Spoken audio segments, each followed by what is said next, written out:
నమస్తే. శ్రీ పరంజ్యోతి భగవతి భగవాన్ అద్భుతాన్ని చూద్దాం. నేను జపాన్కి చెందిన మిహో కుబో.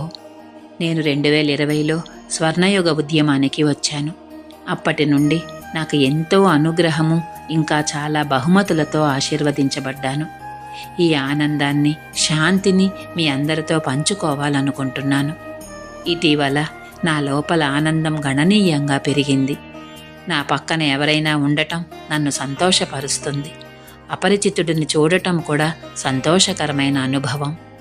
ఇప్పుడు ప్రతిరోజు నా కిటికీ వెలుపల ఒక పక్షి అందమైన కిలకిల రావాలు నేను వినగలుగుతున్నాను. అది శుభోదయం అని పాడుతున్నట్లు అనిపిస్తుంది. నేను 2 పక్షుల స్వరాన్ని విన్నప్పుడు అది యుగళగీతంలా అనిపిస్తుంది. అది ఎంత అద్భుతంగా ఉంటుందంటే నేను వాటి గానంలో మునిగిపోతాను.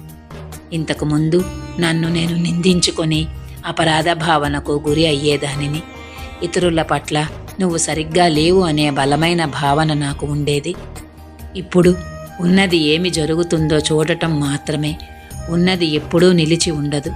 అది సహజంగా ప్రవహిస్తుంది. అక్కడ నేను లేను. నేను చేసిన పనికి నన్ను నేను నిందించుకోవడం నుండి బయటపడినందున ప్రస్తుత క్షణం విలువైనదిగా, ప్రేమగా అనిపిస్తున్నది. మనస్సులోని అలజడి, మాటలు ఆగిపోయాయి. నా హృదయమంతా హాయిగా అనిపిస్తుంది.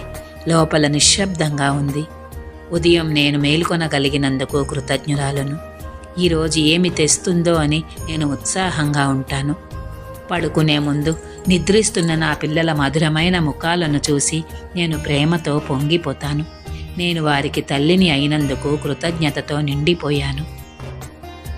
ఈ ఆనందాన్ని నేను నా భర్తతో సంతోషంగా పంచుకుంటున్నాను. నా కుటుంబం మొత్తం ఆనందంతో, శాంతితో నిండి ఉంది. ఇప్పుడు నేను నా పనిలో ఎక్కువ భాగాన్ని ఆనందంగా, ప్రేమగా చెయ్యగలుగుతున్నాను. నేను నర్సింగ్ హోంలో వృద్ధులకు సహాయం చేస్తున్నాను. వారిలో ప్రతి ఒక్కరితోనూ కలిసి ఉండగలగడం నాకు ఆనందంగా ఉంది. ఇది శ్రమతో కూడుకున్న పని అయినప్పటికీ నాకు ఎక్కువ అలసట అనిపించడం లేదు.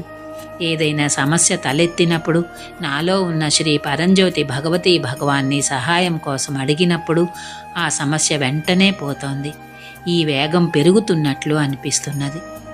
నన్ను ఈ కారణం లేని ఆనంద స్థితికి తీసుకొని వచ్చిన శ్రీ పరంజ్యోతి భగవతి భగవానుకు నా వినయపూర్వకమైన, నిజాయితీ కూడిన హృదయపూర్వక కృతజ్ఞతలు.